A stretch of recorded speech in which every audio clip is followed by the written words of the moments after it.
Today's episode is a Singhasan Battisi story where Raja Vikramaditya has a chance to end world hunger, only if he briefly becomes a step-stool. What might Raja Bhoja do if he had the same chance?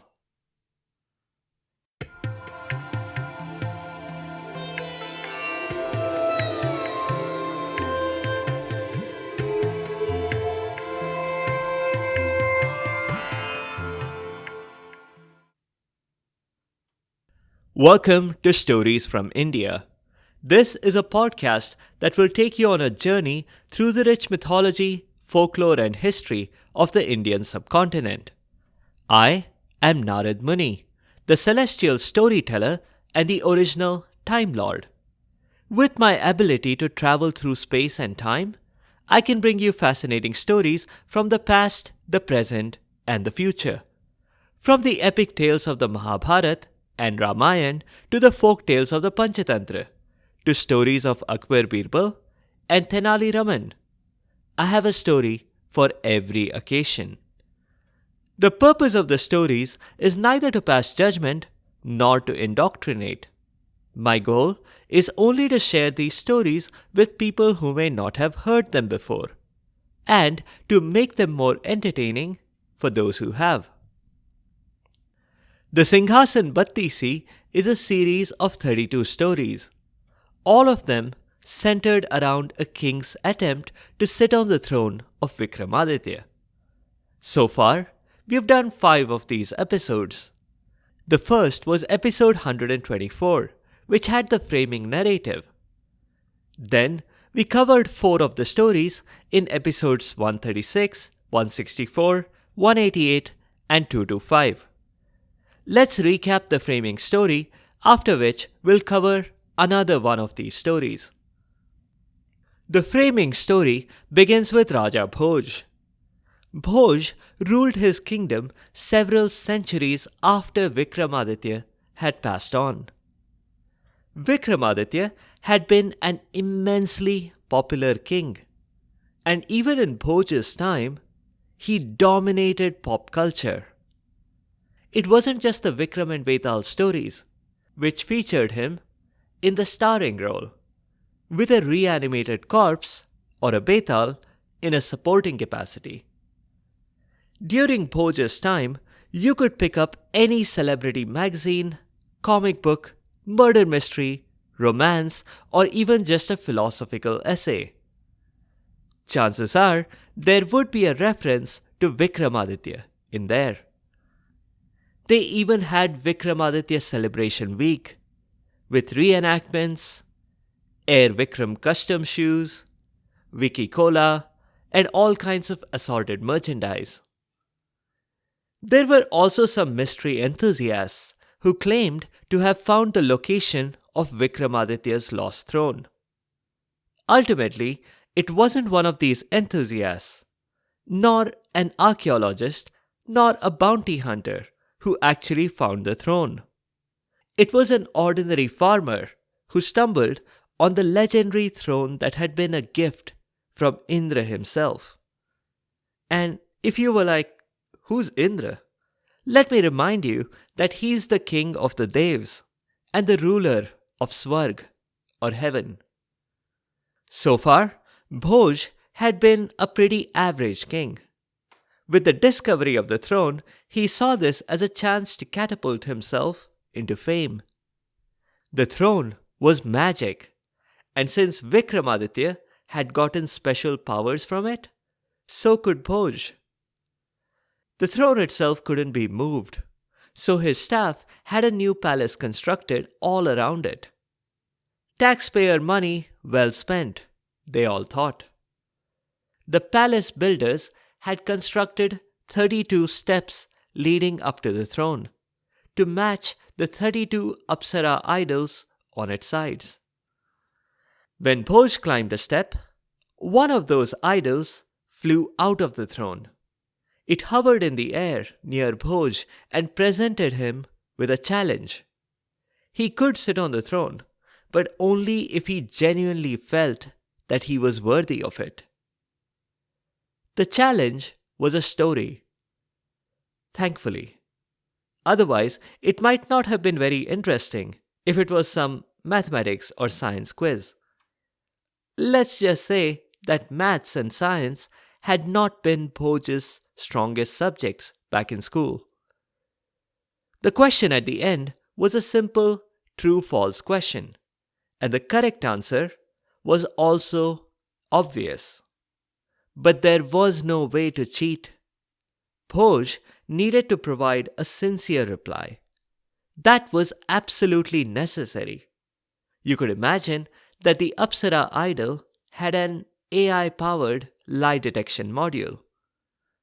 Bhoj answered and the idol flew away because Bhoj's answer did not match what Vikramaditya did. The throne looked just as pretty with 31 idols instead of 32, so the king didn't worry at that point. But then the same thing happened with the next idol and the one after that, and so on and so forth. Today, we'll hear yet another such story. Idol number 5 hovered in the air near Bhoj. Clearly, I'm not the first, the Apsara idol remarked, looking at the freshly vacated spots on the throne. Bhoj, you already know the drill. Let's get down to the story, shall we? We have no time for idle talk. Get it? Idle. As in, I'm an idol? Bhoj said that he knew the drill, yes. And for what it was worth, the previous idols hadn't had a sense of humor built in. He appreciated this change. Idle minds can be a creative workshop, he realized. Enough idle gossip. Time for the story, the Apsara reminded him. There was once a mighty king called Vikramaditya. Bhoj interrupted. No, start with once upon a time. The Apsara sighed. She knew there were going to be more such silly requests later on. But most of those would probably be for her sister idols to deal with. All right, she said. Once upon a time, in a kingdom not so far away. Wait. I have to get something very, very important, Bhoj exclaimed. The Apsara asked in a very concerned tone. What? Obviously, my popcorn, Bhoj explained. I ran out during the last story. Well, don't just stand there. Wiggle your finger or whatever you normally do, so your servants can get you your precious popcorn. Even as it was delivered, the Apsara muttered something under her breath about the idol rich. If His Majesty pleases, I'll continue my story, she said. A moment too late, she realized that the sarcastic His Majesty that she had inserted would be quite lost on a king. She launched into her story. Vikramaditya was walking in the streets of his kingdom. This was not unusual. Some kings did it quite regularly. Bhoj himself had done so when he discovered the throne.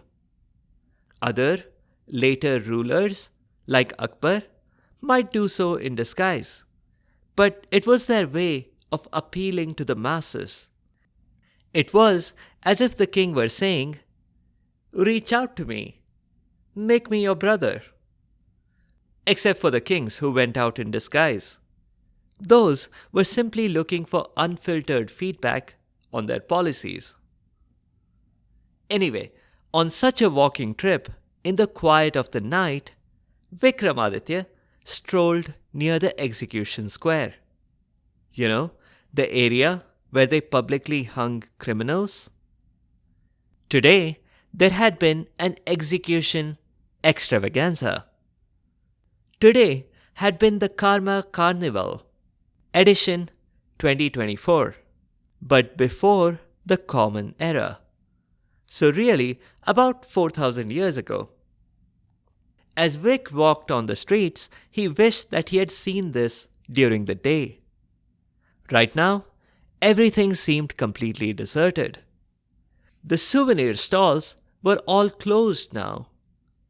He was disappointed that he couldn't have himself measured for a noose at the take-home noose stall. Every one of his citizens seemed to be carrying one. As king of the land, such simple pleasures were denied him. Imagine the uproar it might cause in court if he asked to eat buddhi ke bal, or cotton candy as it is called on the streets. Come to think of it, unless he was very specific, his staff might actually feed him hair from an old lady. Yuck. Now he had reached the center, the star attraction, the big banyan tree, which made the perfect spot to hang criminals. A tree this large could support multiple hangings all at once. Sometimes, when an entire crime family was being executed all at once, it gave the whole event a bit of a family atmosphere. At least, that's what the event planners hoped for. And then, Vikramaditya saw the strangest sight of all. From one of the branches hung a criminal. To be precise, an ex-criminal. The soul of the criminal had long since departed from this world, and the remains were not going to be involved in any further crimes, unless you considered the stench a crime. The king was seriously rethinking his own policy of leaving these criminals hanging here. He had meant it as a stern reminder to all Karma Carnival 2024 BC attendees of the consequences of becoming a criminal.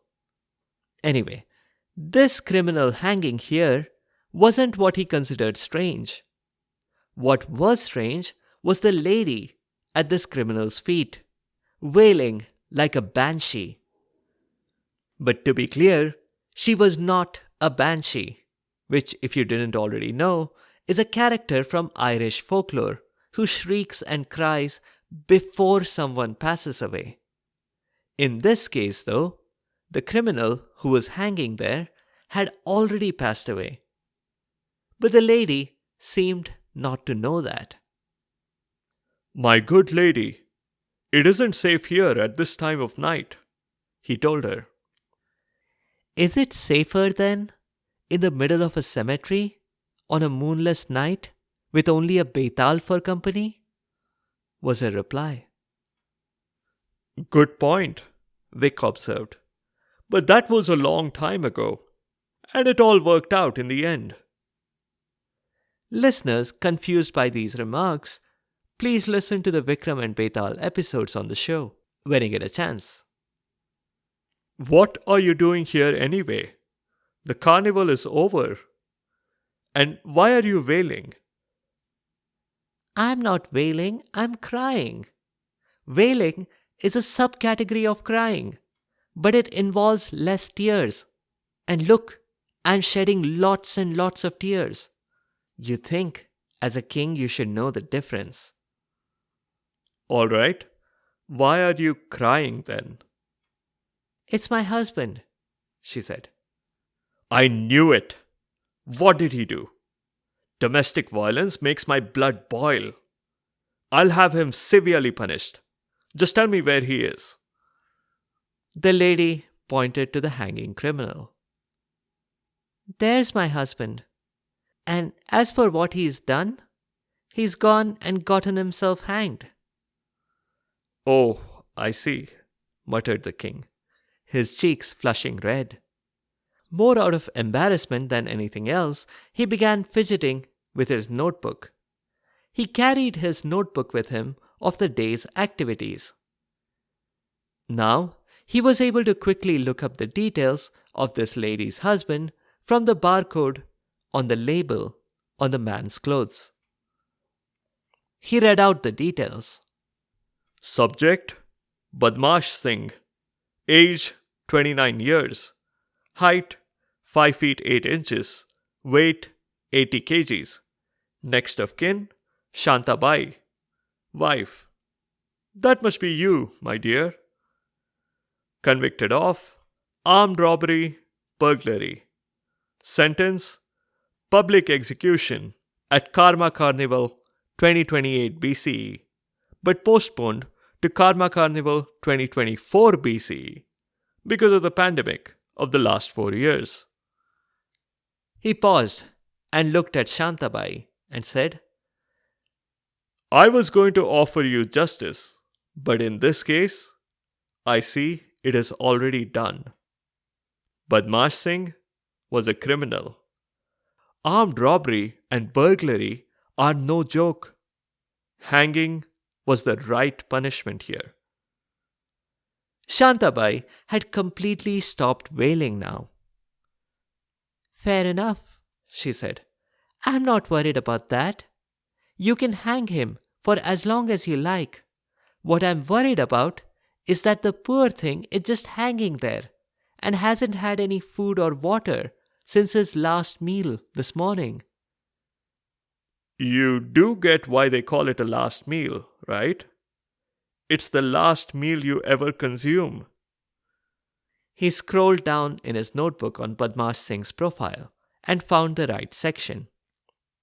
It says here that he requested some parathas, some lassi and a side of raita, and some gulab jamun for dessert. The parathas, lassi, raita were no problem. We got our cook to make them all. But we couldn't manage the gulab jamun. There's been a problem with our supply chain ever since the pandemic. So we had to substitute that with Srikhand, which after all was Badmash Singh's second choice. Oh, but I have some gulab jamun right here. All I want to do is to feed it to my husband, Shantabai said. I don't know if you realize this, my lady, but Badmash Singh is incapable of eating anything anymore. Oh no, sire. He's definitely alive and hungry and thirsty, no doubt. Get a hold of yourself, Shantabai. The hanging was 8 hours ago, and I have the coroner's certificate right here and the medical examiner's report. They reported no pulse, no heartbeat. But I saw him twitch, she said. That sent a chill down Vikramaditya's spine. The horror was with the realization that he might get sued if his staff had done an incompetent job. Was it possible that the criminal was actually alive? 8 hours seemed unlikely, but hanging was so unreliable. He figured it was time to move on to more advanced methods, like nitrogen gas or something. He made a mental note to have his staff read up on the literature. But for now, he must do what it took to avoid a lawsuit. She wanted to feed Badmash Singh some food. So be it. She couldn't reach Badmash Singh's mouth. There were also no stepladders around, so Vikramaditya, the ruler of the land, got down on his knees and gestured Shantabai to stand on him so she could reach her husband's mouth and feed him the gulab jamun. Hey, Shantabai, if he doesn't want it, I wouldn't mind having one, he called out. But it turned out that the gulab jamun magically turned to jewels in Badmash Singh's open mouth, all of which fell out and scattered on the ground. Badmash Singh couldn't swallow the food because, just as Vic had thought, he had already had his last meal. The jewels were a strange sight, and Vic wondered if they were the loot from the criminal's last heist. But no, his notebook said that they had accounted for everything. Maybe the gulab jamuns had the jewels hidden inside. Pretty much the same way that the rishi in the Vikram Betal stories who had given him gifts had hidden a massive gem inside mangoes. Shantabai got down and explained. She wasn't really Shantabai. She was a goddess. Vic thought that she was getting delirious. He could arrange for a social worker to take care of this lady, and maybe also to discreetly find out where she had managed to get the ingredients for gulab jamun when his entire kingdom was in a supply chain crisis. I can see you don't believe me, Shantabai said, and waved a magic wand and was instantly transformed into goddess form. Annapurna, goddess of food, avatar of Parvati, she said, introducing herself. That explained the gulab jamun at least. Annapurna went on to say that she had been testing Vikramaditya, and she was pleased with the results. He had not hesitated to lower himself on the ground to keep his subjects happy. After all, serving them was his only function. Vic did not think it was best to mention that he had only done so in order to avoid the lawsuit. And besides, the gift she offered now, though it looked very dull, was bound to be magical. It was the gulab jamun bowl that Shantabai had brought. You only have to wish for some kind of food, and it will appear in here. What about liquids? Vikram asked. It has to be food. I'm the goddess of food, not food and drinks. So, rasam, soup, and kheer will work, but not milk or water? Exactly. Don't try to apply science to this. This is beyond science. At least, beyond 2024 BCE science. Annapurna departed and Vic headed back to the palace, cheerfully thinking of all the exotic dishes that he was going to eat. And a fair bit of money that he would save by laying off the entire kitchen staff. But thankfully, for said kitchen staff, something happened that guaranteed their jobs, for the moment. Vic ran into a beggar near the palace. The man looked hungry. Now was a good time to test this bowl. Upon asking, the beggar revealed his deepest desire was to eat Puran Poli, though he was perfectly willing to settle for plain cooked rice. Vic laughed and gave him Puran Poli from the bowl. The beggar was enormously impressed and asked for another favor. He wanted the bowl for himself. Without any hesitation, Vic handed it over. So there you have it, the Apsara idol concluded her story. Vic gave up the bowl and had nothing to show for it. One could only hope that the beggar would have put it to good use. What do you think, Bhoj? If that happened a while ago, and there are no current outperforming food vendors, the beggar must not have misused it to build a vast commercial food empire. And because it is goddess Annapurna's bowl, it must be indestructible. That means it is somewhere out there, a lost artifact waiting to be found. Astute reasoning, but I can see you're being evasive. Back to the question. Would you have done what Vic did in those circumstances? Would you have let Shantabai stand on you so she could feed Badmas Singh's corpse? Would you have given away the bowl to the beggar? Bhoj sighed and admitted that no, he would not have. he would have had someone come and care for Shantabai. He would not have considered humoring her tiny request. And the bowl itself, in wise hands like Bhoja's, that bowl was the solution to world hunger. Why give it all away? And that is why I cannot remain on the throne, the Apsara said as she flew off. Bhoj didn't like his chances. So far, his strike rate was 0. But he had to continue trying. He took the next step. We'll leave it there for now. A few notes. Previous Singhasan Battisi stories are linked in the show notes and on the site sfipodcast.com.